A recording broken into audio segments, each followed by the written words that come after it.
শিব বিগ্রহ সৎ সেবার উপায় জগিয়ে দেবে। যদি সেবা করতে গিয়ে সংকোচ বৃত্তি আসে, সংকোচ বুদ্ধি থাকে, তাহলে সেবা সেখানে ক্ষীণ হয়ে যাবে, সে বিগ্রহ তেমন করতে পারেন না। গৌর হইতে আইল দুই বৈরাগী ব্রাহ্মণ, পুরী গোসাই ডাকিল তাকে করিয়া যতন, সেই দুই শিষ্য করি সেবা সমর্পিল, রাত সেবা হয় পুরীর আনন্দ পাইল। যেমন সেবা করছে, একে একে শিব এসে জুড়ে যাচ্ছে, তাদেরকে দিয়ে সেবা করাচ্ছে, খুব আনন্দ পাচ্ছে, ভগবানের সেবা করছে। এই মতো বৎসর দুই করিল সেবন। একদিন পুরী গোসাই দেখিল স্বপন, আমার একদিন স্বপ্ন দেখছে, গোপাল কয়ে পুরী আমার তার নাই যায়, মলয়জ চন্দন লেপ তবে সে জুড়ায়। প্রীতি সহকারে যে সেবা করে সে পবিত্র ভগবান তার কাছ থেকে পুনঃ সেবা আদায় করার চেষ্টা করে। আর প্রীতিহীন অবস্থায় যদি সেবা প্রচুর পরিমাণে কেউ করে, সেখানে সেবা তো দূরের কথা, তাকার না পর্যন্ত কত দৃষ্টান্ত আছে। ভক্তের হস্তির অন্ন কারি কারি খায়, অভক্তের কোটি দ্রব্য উলট না চায়। দুর্যোধনের স্বর্ণপাত্রে সুসজ্জিত অন্ন ব্যঞ্জন পরিত্যাগ করলে, বিদুর মহাশয় পলাশ পোশাকে আনন্দ উপভোগ করলেন ভগবান। আবার যে স্বপ্ন দেখছে সেই বৃত্তান্তটি বলছে, গোপাল কয়ে পুরী আমার মলয়জে আনি যাই নীলাচল হইতে, মলয়জে আনো যাই নীলাচল হইতে, অন্ন হইতে রহে তুমি চল চলিতে। পরীক্ষা করছে, পরীক্ষার সুন্দর দেখো বলে দিচ্ছে। আর দেখো পুরী, আমি তো অনেকদিন এখানে অস্নাত অবস্থায় ছিলাম, আমার অঙ্গের জ্বালা যাচ্ছে না, একটু মলয়জ চন্দন আর কর্পূর মিশ্রিত করে স্নান করালে হয়তো সেই জ্বালা চলে যাবে। তবে সেটা একমাত্র এখানে পাওয়া যাবে না, নীলাচল যেতে হবে। কোথায় বৃন্দাবন আর কোথায় নীলাচল সমস্ত বলা হয়েছে, তো সেই নীলাচল যেতে হবে। আবার বলে দিলেন অন্য কারোর দ্বারা সম্ভব নয়, তোমাকে যেতে হবে। এখানে বলবে পরীক্ষা করিতে হইল আজ্ঞা দান, আবার পরীক্ষা হইল দয়াবান হয়ে যাবে পরে। এখন পরীক্ষা করছে, স্বপ্ন দেখি পুরী গোসাই হইলা প্রেমাবেশ, প্রভু আজ্ঞা পালে এবারে চলিলাম পূর্বদেশ। এমন সেবক দেখো, সেবা করতে গিয়ে কোথায় পুরী ধাম যেতে হবে নীলাচলে, এখান থেকে কি করে যাবে, অন্য কারোর দ্বারা করা যাবে বলে দিয়েছে, তোমাকে যেতে হবে, অপরের দ্বারা সম্ভব নয়। তাই সেবার আনন্দ উপভোগ করে নিজেই চলে যাচ্ছে মাধবেন্দ্র পরিবার। এই বল যাওয়ার যেতে যেতে সেবা নির্বন্ধ লোকে করিল স্থাপন, আজ্ঞাবাদী গৌর দেশে করিল আগমন। সেবাটি যাতে ভালোভাবে চলতে পারে একজন কয়েকজনকে নিযুক্ত করে দিলে, দিয়ে চলে গেলে পূর্ব দেশে আসছে। পরে শান্তি পড়াইল অদ্বৈত আচার্যের ঘরে, পুরী প্রেম দেখি আচার্য আনন্দ অন্তরে। এই মতো সেই বৃন্দাবন থেকে শান্তিপুরে এলেন। শান্তিপুরে আসার পর অন্তরে আনন্দিত হয়েছে আচার্য অদ্বৈত আচার্য প্রভু। তার ঠাই মন্ত্র রইল যতন করিয়া, চলিয়া দক্ষিণে পুরী তারে দীক্ষা দিয়া। এখানে মাধবেন্দ্র পরিবার এইভাবে বসতেন, ঘরে বসুন। এবার বলছেন যে তার ঠাই মন্ত্র রইল, মন্ত্র নিয়ে এলে যত্ন করে যত্ন সহকারে চলিয়া দক্ষিণে পুরী তারে দীক্ষা দিয়ে চলে গেলে। রঘুনাথে কহিল গোপীনাথ দর্শন, তার প্রভু দেখি প্রেমাবেশ হইল মন। এই মতো আবার সেই যে রঘুনাথ তত্ত্বটি আগে একটু ইঙ্গিত করে গেছে, এখন আবার মাধবেন্দ্র কৃপার যে সুদূর বৃন্দাবন থেকে রঘুনাথে গেলে, সেই রঘুনাথে শ্রী গোপীনাথকে দর্শন করে আনন্দে আপ্লুত হয়ে গেলে। সেবার সৌষ্ঠব দেখে আনন্দিত মনে, উত্তম ভোগ লাগে বুঝি অনুমানে। অনুমান করলে নিশ্চয় এখানে খুব উত্তম ভাবে এই ক্ষীর প্রস্তুত করে ভগবানকে নিবেদন করা হয়। জয়ছে ইয়া ভোগ লাগে সকলেই বুঝিব, জয়ছে বিয়ানে ভোগ গোপালে লাগাবো।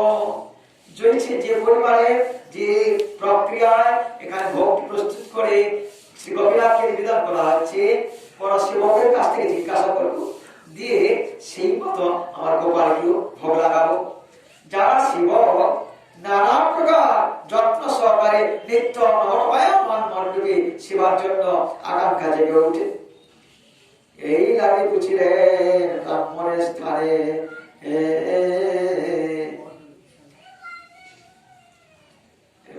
ব্রাহ্মণের স্থানে ব্রাহ্মণ কইল সব ভগবী বরণে সন্ধ্যায় ভোগ লাগে ক্ষীর অমৃত কেরিলা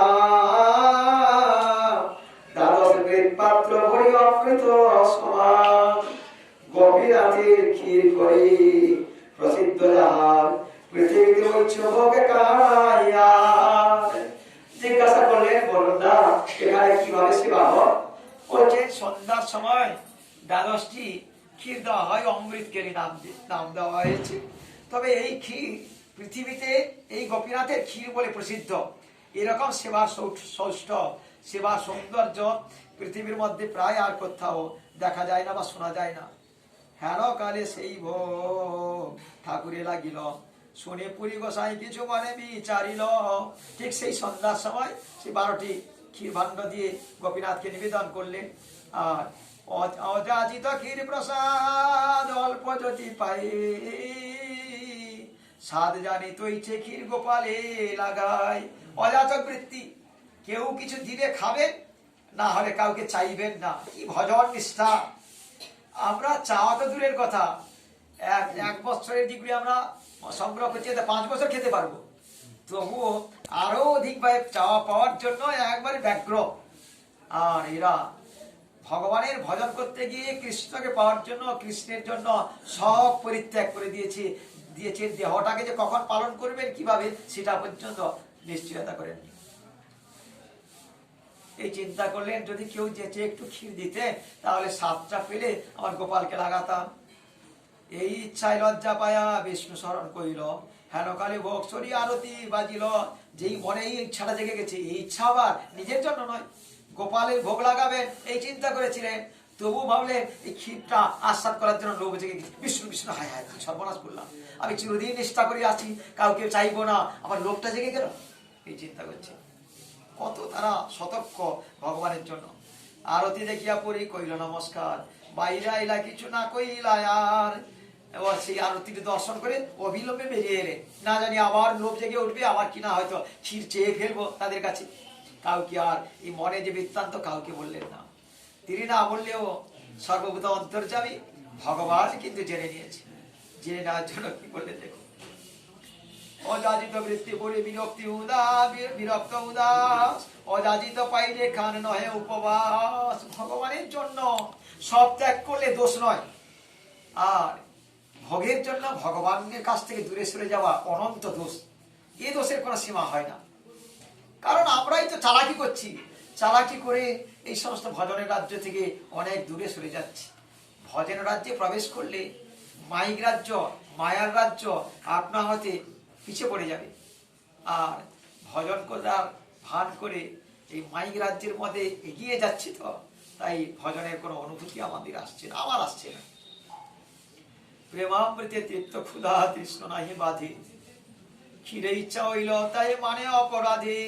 প্রেমামৃতে এই ভজন করতে করতে, নাম করতে করতে, পাঠ করছে, স্তব করছে, স্তুতি পাঠ করছে, সারাদিন ধরে এই আনন্দে কাটিয়ে দিচ্ছে।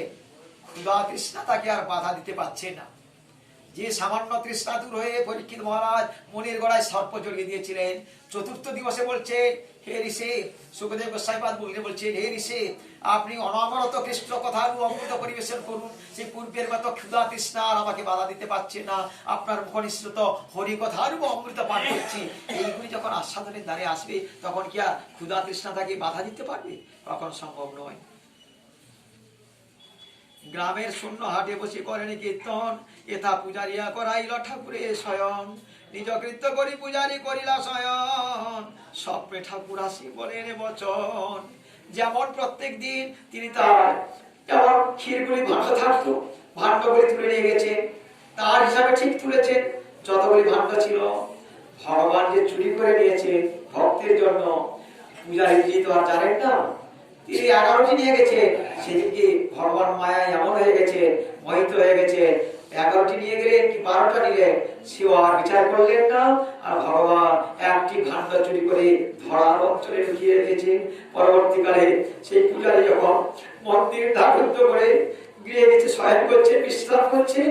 আর সেই সময় ভগবান গিয়ে বলছেন, উঠো পূজারে দ্বার করো মোচন, ক্ষীর এক রাখিয়াছে সন্ন্যাসী কারণ, ধরার অঞ্চলে ঢাকা এক ক্ষীর হয়, তোমরা জানিলে তাহাই আমার মায়ায়।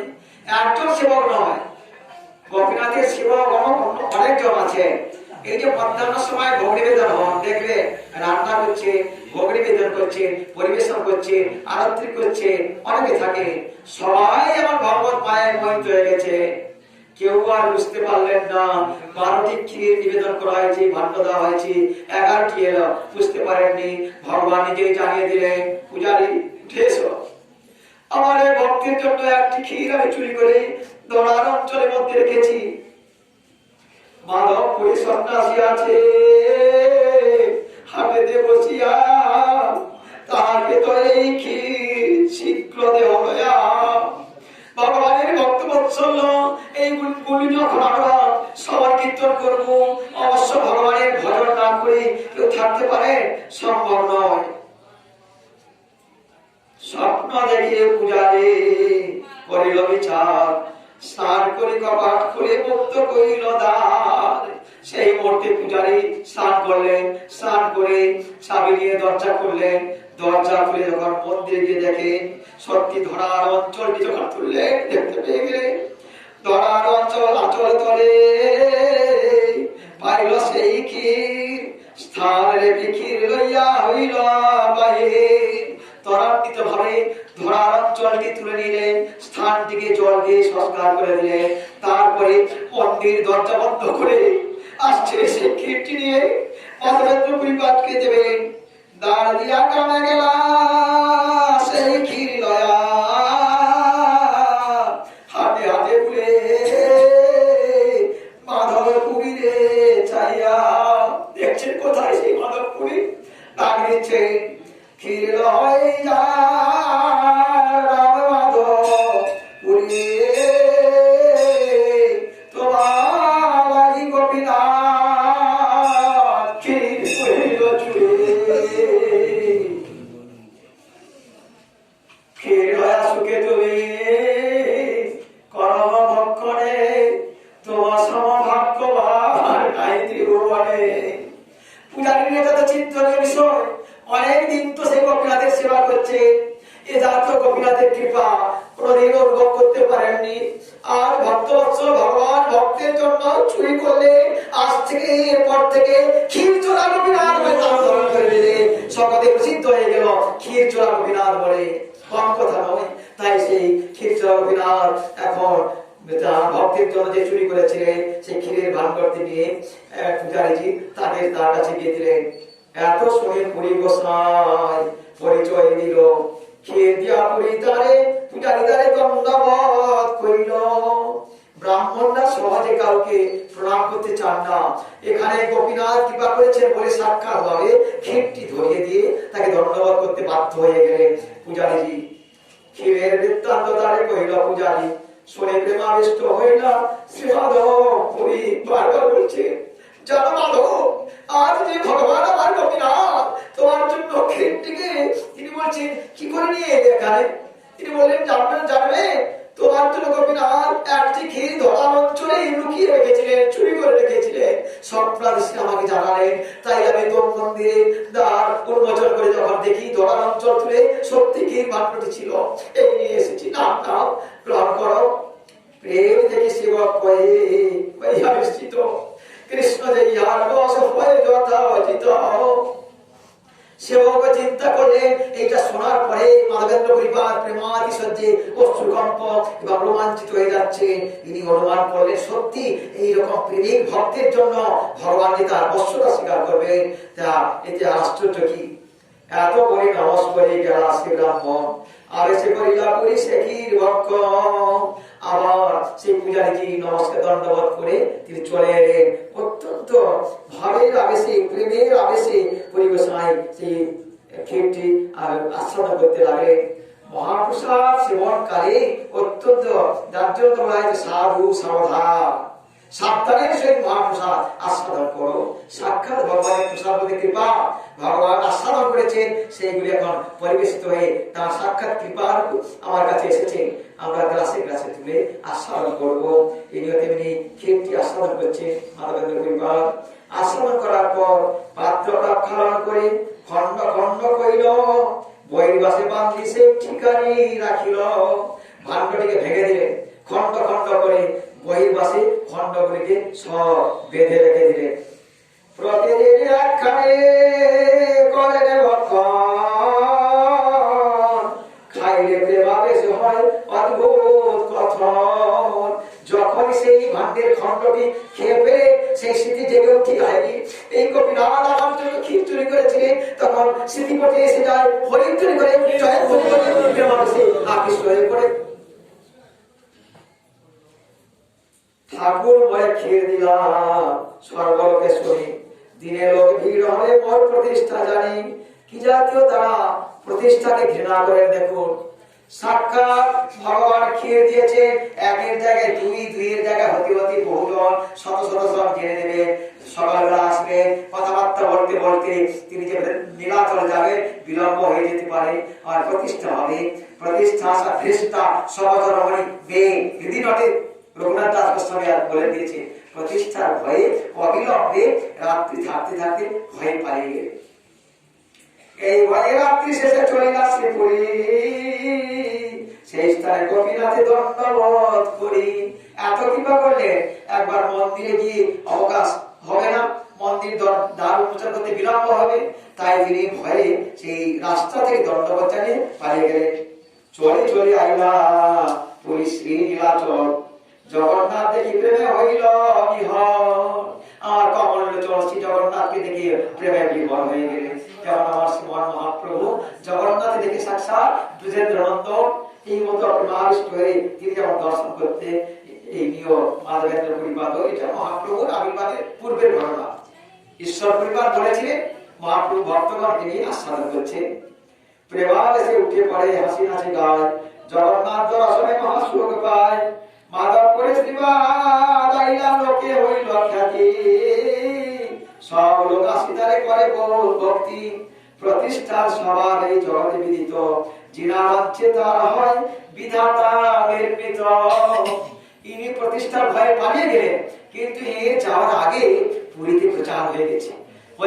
বৃন্দাবন থেকে মাধবেন্দ্র পুরী বলে একজন ভক্ত এসেছিলেন, তার জন্য গোপীনাথ ক্ষীর চুরি করেছিলেন। ইনি পৌঁছা মাত্রে দলে দলে লোক সরেছে, সম্মান জানাচ্ছে, প্রণাম করছে। প্রতিষ্ঠা সবাই জগতে বিদিত, যিনা মানছে তার হয় বিধাতা নির্মিত। প্রতিষ্ঠার ভয় করে গেলা পলাইয়া, কৃষ্ণ প্রেম সঙ্গে প্রতিষ্ঠার চলে লাগ লইয়া। প্রতিষ্ঠার ভয় করে না, আর প্রেমিক ভক্তের পেছনে পেছনে চলে যাচ্ছে। প্রেমিক ভক্ত, প্রেমিক ভক্ত যারা কিরকম বিরক্ত বিষয়ের প্রতি, সর্ববিষয়ের বিষয় ভগবানকে পাওয়ার জন্য সব ত্যাগ করেছে, প্রেমের আতিশয্য রক্ষা করার জন্য। যজ্ঞটি উদ্বেগ হইল বলাইতে মন, ঠাকুরের চন্দন সাধন হইল বন্ধন। সেখানে চিন্তা করছে এখান থেকে পালিয়ে যায় বাবা, না হয় এরা সব আমার মহিমা কীর্তন করবে আর প্রতিষ্ঠা বৃদ্ধি হবে। চিন্তা করলেন ভগবান আদেশ করেছে আমাকে চন্দন আর মলয়ের চন্দন কর্পূর নিয়ে যেতে হবে, যাক যে যা বলে বলো, আমাকে এই সেবাটা করতে হবে। জগন্নাথের শিব যত যতই মহাত্ম, সবাকে কইল পুরী গোপাল বৃত্তান্ত। সব গোপালের কথা জানালেন। গোপাল বলতে এখানে ক্ষীরচোরা গোপীনাথের নয়, সেই যে বৃন্দাবনে গোপালই প্রকট হয়েছেন, যার জন্য তিনি যে চন্দন নেওয়ার জন্য পাঠিয়েছেন, সেগুলি সব বললেন। গোপাল চন্দন লাগে শুনি ভক্তগণ, আনন্দে চন্দন লাগে করিলা যতন। যারা সেবা করে, আজ আমার এই বিগ্রহকে সেবা করবো, অন্যের বিগ্রহের জন্য কোনো চিন্তা করবো না, এটা কিন্তু সেবকের প্রবৃত্তি নয়। সেবক যখন কোনো না কোনো ভগবানের সেবা, আজ আমার কাছে রাধাকান্ত আত্মপ্রকাশ করেছে, কোথাও গোপীনাথকে আত্মপ্রকাশ করেছে, সেই তো বিগ্রহ, সেই তো শ্রী গোবিন্দ নানা প্রকার নানা নামে মূর্তি ধারণ করেছে। সকলের সেবার জন্য আগ্রহ প্রকাশ করা, এটাই হচ্ছে কর্তব্য। রাজপাত্র শুনে যার পরিচয়, তার বাড়ি কর্পূর চন্দন করিলা সঞ্চয়। সবাই সহযোগিতা করে যে কর্পূর আর চন্দন সংগ্রহ করে দিলেন। এক বিপ্র এক শিবক চন্দন ঘষি বইতে, পুরী গোসাই সঙ্গে দিল সম্বল সহিতে। তার সঙ্গে আবার চিরাতপত্র যারা তারা ব্যবস্থা করে দিলেন একজন মাধবেন্দ্র পুরীর তার সঙ্গে যারা যায় চন্দন নিয়ে, ইনি বয়স হয়ে গেছে, জলাগ্রস্ত প্রায়, ইনি কি করে মাথায় বয়ে নিয়ে যাবেন, একজনকে দিলেন। ঘাটি দাঁড়ি ছাড়াই দিয়ে রাজপাত্র দাঁড়ি রাজরেখা করে দিল পুরী গোসাই করে। আবার একটি রাজপত্র করে দিলেন। চন্দন তো খোলা বাজারে বিক্রি হয় না, ইনি চন্দন নিয়ে যাবেন, হয়তো রাস্তায় কেউ ধরবেন, যার জন্য রাজপত্র করে দিলেন, কেউ আর ধরবেন না। চলিলা মাধব পুরী চন্দন লইয়া, কতদিনের মনায় উত্তরি লাগিয়া, গোপীনাথ চরণে কইয়া বহু নমস্কার, প্রেমাবেশে নিত্য গীত করিলা অপার। পুরী দেখে শিবগণ সম্মান করিল, ক্ষীর প্রসাদ দিয়া তারে ভিক্ষা করাইল। সেই রাত্রে দেবালয়ে করিল স্মরণ, শেষ রাত্রি হইলে পুরী দেখিল স্বপন। এবারে যখন নীলাচল থেকে মাধবেন্দ্র পুরী পা দিলে, তখন পূজারী তো জেনে নিয়েছে এর মহিমা, তখন আর চাইতে হলো না। পূজারীজি ইচ্ছা করে সেই গোপীনাথের ক্ষীর তাকে দিয়ে দিলে পাওয়ার জন্য, তিনি গ্রহণ করলেন। আবার সেই ক্ষীরচারা গোপীনাথে আসার পর ভগবান আবার স্বপ্নাদেশে দর্শন দিলে। কতবার সাক্ষাৎ দিলেন দুধের গ্লাস নিয়ে, সেখানে বললেন স্বপ্নাদেশে কোথাও আমাকে বের করো। আবার স্বপ্ন দিলেন যে পুরী থেকে মলয়ের চন্দন কর্পূর নিয়ে এসো। আবার এখানে গোপীনাথ, এখানে সেই গোপাল আবার স্বপ্নাদেশে বলছে। গোপাল আসিয়া কয়ে শোনায় মাধব, কর্পূর চন্দন আমি পাইলাম সব। এটাতে পরীক্ষা করার জন্য বলেছিলেন, নিয়ে আসার পর পরীক্ষা তার হয়ে গেল। যার বলছেন মাধব তুমি এনেছ, আমি তোমার প্রদত্ত কর্পূর আর চন্দন সব গ্রহণ করে নিয়েছি, আর তোমাকে কষ্ট করে বৃন্দাবনে আসতে হবে না। কর্পূর সহিত বসিয়ে সব চন্দন গোপীনাথের অঙ্গে নৃত্য করা হলিপন। সেখানে গোপীনাথের অঙ্গে দিয়ে দাও। গোপীনাথে আমার সে আগে অঙ্গ হয়, ইয়াকে চন্দন দিলে হবে ভোর তাপ ক্ষয়। বলে গোপীনাথ আর আমার দেহ একই অঙ্গ, তাকে দিলে আমার তাপ ক্ষয় হয়ে যাবে। এটা বিশেষ একটা বৈশিষ্ট্য। যেমন আমাদের আশ্রমে যদি বিশেষ কোনো অনুষ্ঠান থাকে, আমার ঘরে যে নিয়ম করেছি সে নিয়মের নিষ্ঠা রক্ষা করতে গেলে আমি এই আশ্রমের অনুষ্ঠানে যোগ দিতে পারবো না। অনেকে বলেন কিনা আমার ঘরেও একটা নিষ্ঠা করে আছে, এরকম করতে হয়, তাই তো আসতে বিলম্ব হয়ে গেল। আমাদের প্রেমানন্দ ভক্তি শাস্ত্রী প্রভু এর বিচার করেছে। একবার কেশিয়ারি গোপীনাথের রথোৎসবে প্রভু এসেছে, তখন প্রভু এসে বললে, আমার প্রভুকে বললে, প্রভু বলছে প্রভু আমি ঘরে একটু যাবো আরতি করতে। বলে কেন? এখানে গোপীনাথের আরতি হবে, আরতি দর্শন করবে, আমার ঘরে যেতে হবে কেন? বলেন আমার ঘরে যে কি কাজ আছে,